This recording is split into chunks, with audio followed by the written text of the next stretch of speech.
30 years of uncertainty is heavier than you think. Now, the bankers and lenders are playing off of this because they think you're stupid, but I know you're not. And what I mean by 30 years of uncertainty is heavier than you think. This is a weight that we feel in our everyday lives, in our households, of taking on a 30-year mortgage, aka death pledge. And the reason why it's heavier than you think is you know that, okay, that mortgage may take 30 years, assuming we don't pay extra. And 98% of Americans don't pay extra on their mortgage because it's a closed-end product. Therefore, they keep it for at least 30 years. And here's why I say at least 30 years. The typical household refinances or sells every 3 to 5 years.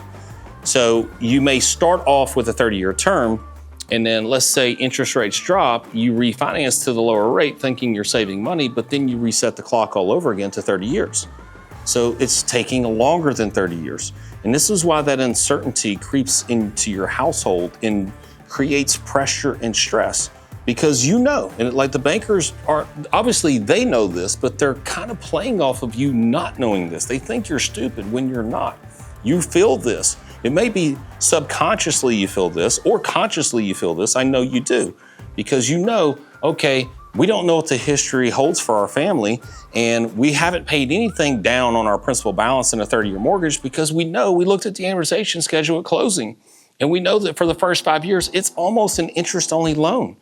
And if we average a new loan every 3 to 5 years, either a new purchase by upgrading the house or downgrading the house or by refinancing, chasing low rates, we reset that clock all over again. And that's why it feels like, I hear it all the time. You know, somebody who's 40 or heck, even in their 30s, I'm gonna die with this mortgage. You don't have to, but you're right. If you don't do anything about it, you don't investigate it, and you don't look at alternatives, it is very possible that you could die with debt instead of leaving a legacy. And that's why we're so proactive about doing what we do, because one, it's low-hanging fruit. It's the biggest problem, in my opinion, facing the average household in America. The biggest asset we have that for most Americans is their home. And it has been massively leveraged. When I say that is you've got, let's say, a $400,000 home. Let's say that was the purchase price. If you keep that same 30-year mortgage and don't refinance again, it's going to cost you $800,000 on average, 100% tip.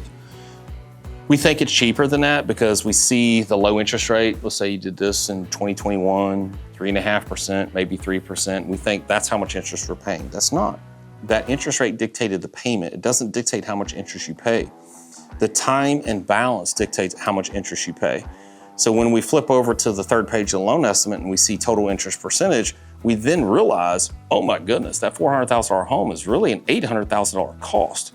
So we're paying for two homes, one for the bank and one for us in that particular order. That creates a lot of pressure. That creates a lot of stress. And again, you know, what can alleviate that is understanding that there has always been an alternative to mortgages.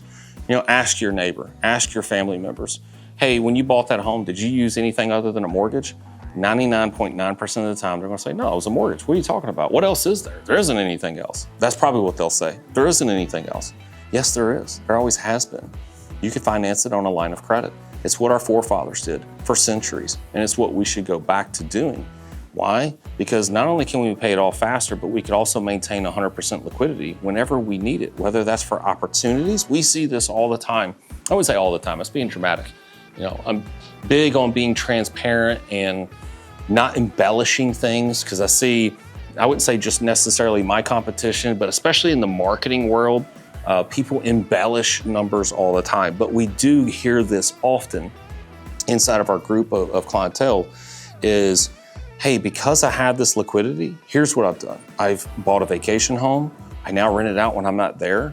So now I got a cash cow and a vacation home, and I'm not paying somebody else for rent when we want to go vacation. We've heard those stories. We've bought other real estate for rentals. So we've supplied housing needs for other people, but now they're paying off our debt on that. Plus we have hopefully net cash flow. So it's also become an increase of income for us. It's also been a great tax deduction asset for our family as well. So we're not overpaying Uncle Sam. I've seen people say, hey, because I had this liquidity, I was able to start my side hustle. And my side hustle started off as a side hustle, but now it's become a full-blown business. And I abandoned my W-2 job because of the foundation that I had. That's where I started 12 years ago. This was a side hustle. I started this with $200. I was working in September of 2014, working on this business for $200 and grew it into what it is today. Now, am I small potatoes for big banks, big lenders? Oh, absolutely. We're still considered a small business, but I've created a livelihood for my family where I'm not dependent on anyone else. And you could do that too. We hear those stories inside of our group. So the uncertainty is not necessary. That pressure, that stress is not necessary. All you have to do is ask the question, why, where, how? You just have to be that 6-year-old who asks those questions over and over and over again. If you've got kids, you know what I'm talking about. You've got that one or many kids, I got 5, who ask those questions. Where, why, how? Be that kid. Have that curiosity. Explore. And you'll see, when you ask those questions, intelligent questions lead to intelligent answers. And you'll see that there's always been an alternative to financing real estate. It's just not profitable for banks for you to know that there is an alternative. It's not profitable for lenders to know that there is an alternative. And here's the other thing I want to address too, because I see this popping up more and more.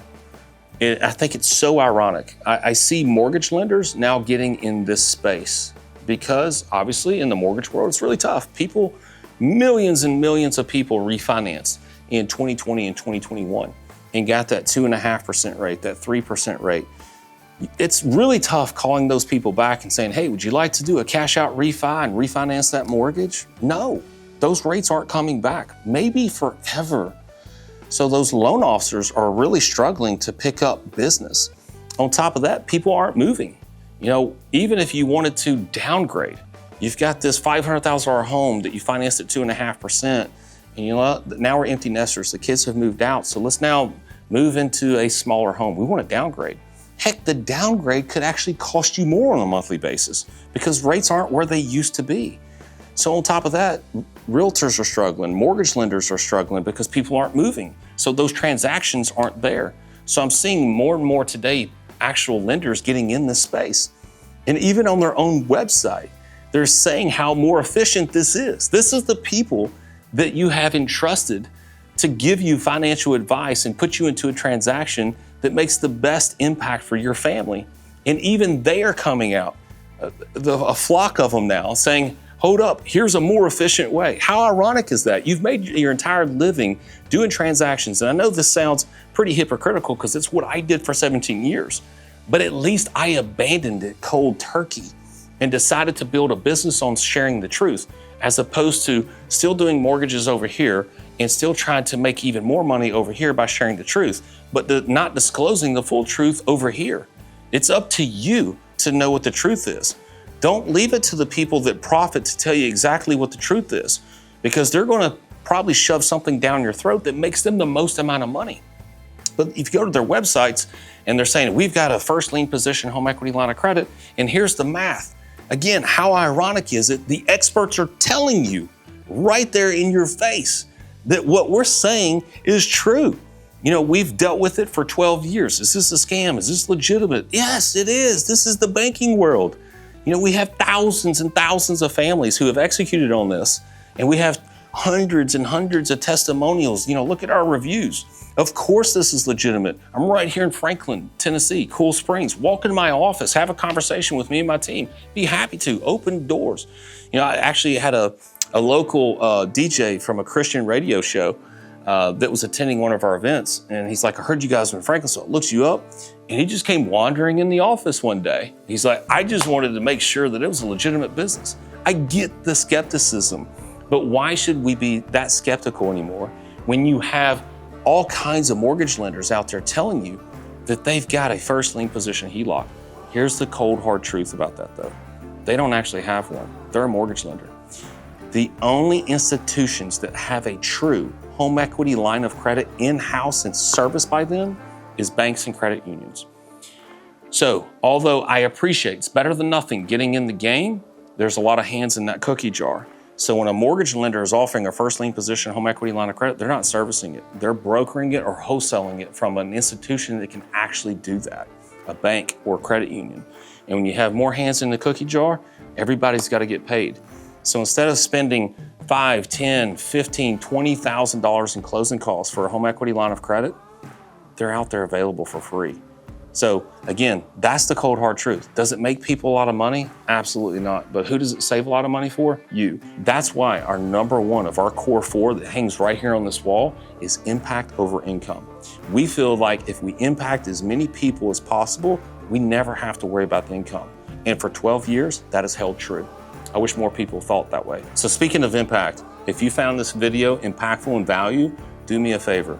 Please subscribe, hit the notification bell, like this, comment below, even if you disagree. I encourage the mortgage lenders out there. I know you're watching this material. Do me a favor, comment below. Let's have a conversation. We can either have a public conversation or we can have a private conversation. I don't care, but comment below. It's healthy to disagree, but tell me in anything that I've said what is not factually true.